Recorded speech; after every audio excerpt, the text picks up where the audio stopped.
अक्षरशः पहिलं तर स्वागत आहे स्टार मीडिया मराठीमध्ये. आज आपण मालिकेच्या सेटवरती आम्ही आलो आहोत आणि 1000 एपिसोड पूर्ण होत आहेत आणि निमित्तही म्हणजे आज गुरुवारचं निमित्त आहे, स्वामींचा दिवस आहे. पहिलं तर कसं वाटतंय आणि काय सांगाल? नाही, खूप छान वाटतंय आणि म्हणजे खरंच तुमचेही मनापासून आभार की आपण वेळोवेळी इथे भेटत असतो, तुम्ही येत असतात, आपल्याही गप्पा होतात आणि तुमच्या मार्फत खरं तर आम्ही प्रेक्षकांशी संवाद साधत असतो. सो तुमचेही मनापासून आभार आणि प्रेक्षकांचंही मनापासून आभार, कारण हा 1000 भागांचा जो टप्पा आज मालिकेने गाठला आहे, सो याचं संपूर्ण श्रेय खरं तर रसिक प्रेक्षकांचं आहे, कारण फक्त त्यांच्या प्रेमामुळे शक्य झालं आहे. सो त्यांचंही मनापासून आभार. Thank you very much. अक्षरशः आपण प्रत्येक वेळी भेटत असतो, आपला पाठचा प्रवास वगैरे आपण प्रत्येक वेळी अनुभवत असतो किंवा सांगत असतो की कसं चाललंय वगैरे.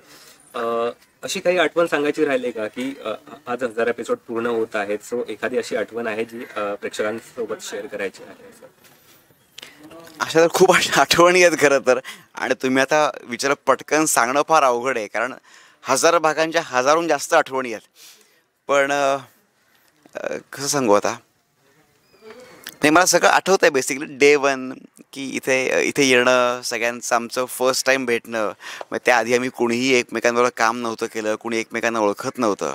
सो आमची फर्स्ट टाईम ती भेट, पहिलं रीडिंग आणि पहिलं शूट म्हणजे डे वनचं शूट, आणि त्यानंतर मग दिवसागणिक मग त्या ज्या काही बॉन्डिंग एक आमच्यामध्ये होत गेलं, ते एक ट्युनिंग होत गेलं.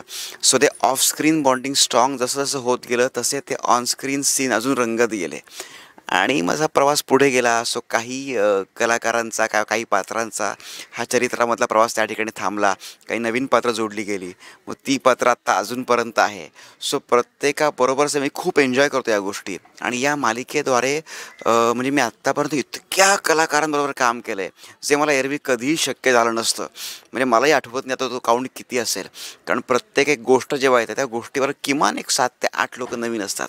आणि आत्तापर्यंत इतक्या लीला आम्ही प्रेक्षकांसमोर आणल्या किंवा इतक्या गोष्टी आणल्यात, तर प्रत्येक वेळी नवीन कलाकार, नवीन लोक ज्यांना आपण आधी ओळखत नसतो, भेटलेलं नसतो, आणि त्या म्हणजे या मालिके थ्रू आमची ओळख होते, भेट होते, ते ट्युनिंग जमतं. बरं ती भेट फक्त इथेच सीमित राहत नाही, सो नंतर पण त्या कंटिन्यू होतात. सो एक माणूस म्हणून पण तुम्ही एकमेकांना खूप छान पद्धतीने ओळखू लागतात, एक कलाकार म्हणून तुमचं ट्युनिंग छान जमतं. सो अशा अनेक गोष्टी आहेत. सो खूप मी लकी समजतो स्वतःला की म्हणजे जर का ही संधी नसती मिळाली तर ह्या सगळ्या गोष्टी नसत्या घडल्या आज. समजा आपण आता 1000 एपिसोड पूर्ण होते, बरेच कलाकार या मालिकेत आलेत आणि नंतर गेलेत सुद्धा. सो जेव्हा ते इन होतात आणि नंतर एक आपली बॉन्डिंग होते आणि नंतर त्यांची एक्झिट होते, किती भरून येते आणि कसं असतं ते काय सांगाल? नाही, तेच म्हटलं ना आत्ता, की काय ना फार एक तो इमोशनल मोमेंट असतो, की तुम्ही एखाद्या व्यक्तीवर काम करायला सुरुवात करता, तुम्ही ओळखत नसत पहिले, मग तुम्ही ओळखायला लागतात, मग तुम्ही काम करायला सुरुवात करतात, मग तुमचं बॉन्डिंग वाढतं, ट्युनिंग वाढतं, आणि बघता बघता बघता इतकं स्ट्रॉंग व्हायला लागतं की तुम्हाला असं वाटतं की तुम्ही एकमेकांना खूप आधीपासून ओळखतात, आणि सडनली एका पॉईंटला असं येतं की ते त्या पात्राचा प्रवास थांबतो त्या ठिकाणी. सो तुम्हाला ते खूप थोडं जड जातं. पण काय शेवटी मी नेहमी जे म्हणतो की जेव्हा प्रवास सुरू होतो तेव्हा तो कुठे थांबणार पण असतो. सो तो पॉईंट येतो, पण प्रवास तिकडे जरी थांबला तरी नंतरही आमच्या मग आता सुदैवाने आम्ही अजूनही सगळे टचमध्ये आहोत, भेटतो, फोन होतात एकमेकांना. सो खूप छान वाटतं. सध्या मालिकेबद्दल काय सांगाल की कुठला ट्रॅक किंवा स्वामींची कुठली लीला प्रेक्षकांना पाहायला मिळणार आहे? मालिकेत सध्या तुम्ही आता तारक मंत्राबद्दल सगळं आता तो ट्रॅक सुरू आहे. सो तारक मंत्र जो सगळ्यांनाच माहीत आहे. सो ते फार एक मोठा फार महत्त्वाचा भाग आहे हा स्वामी चरित्रामधला. सो तो भाग तुम्हा प्रेक्षकांसमोर आता येणार आहे, आणि अशाच अजून असंख्य लीला आहेत पुढे, बऱ्याच गोष्टी आहेत नवीन नवीन. म्हणजे आत्ता काय खरं तर गोष्टींची एखादी सुरुवात मी आता सांगितली तर बघण्याची मजा ते निघून जाईल, पण अशा बऱ्याच गोष्टी आहेत. सो पाहत राहा तुम्ही. सोनप्पा आणि स्वामींचं नातं प्रेक्षकांना माहीतच होतं. जेव्हा त्यांची एक्झिट झाली त्याच्यानंतर तुम्हाला सोशल मीडियावरती कसे रिस्पॉन्स येत होता किंवा काही रिप्लाय येत होते? ती बरेच रिप्लाय आले. मी सांगतो काय, मला आणि स्वानंदला पण तो शेवटचा सीन आम्ही जेव्हा शूट केला, सो आम्ही दोघंही अगदी स्तब्ध होतो.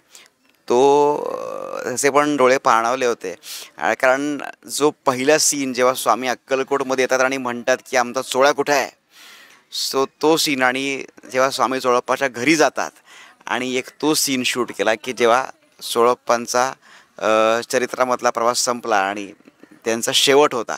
सो तो मोमेंट आम्हा सगळ्यांकरता फार इमोशनल होता. सो तो शॉट संपल्यावर सगळे 1-2 मिनटं शांत होते. मग एककडकडून मिठी मारली स्वानंदला, आणि बस भाई पुढे ना तो काय बोलला ना मी काय बोललो. नक्कीच, कारण ती एक बॉन्डिंग झालेली असते. सो आजही भेटणं वगैरे होतं का? कारण जरी ट्रॅक संपला तरी होतं आवर्जून भेटणं होतं. आत्ता रिसेंटली भेटलो 2 दिवसापूर्वीच आम्ही सगळे. फोन होतात, अजूनही भेटणं होतं आणि आता परत हजार भागाच्या निमित्ताने पुन्हा एकदा भेटणं होईल सगळ्यांशी. Thank you sir. Thank you so much.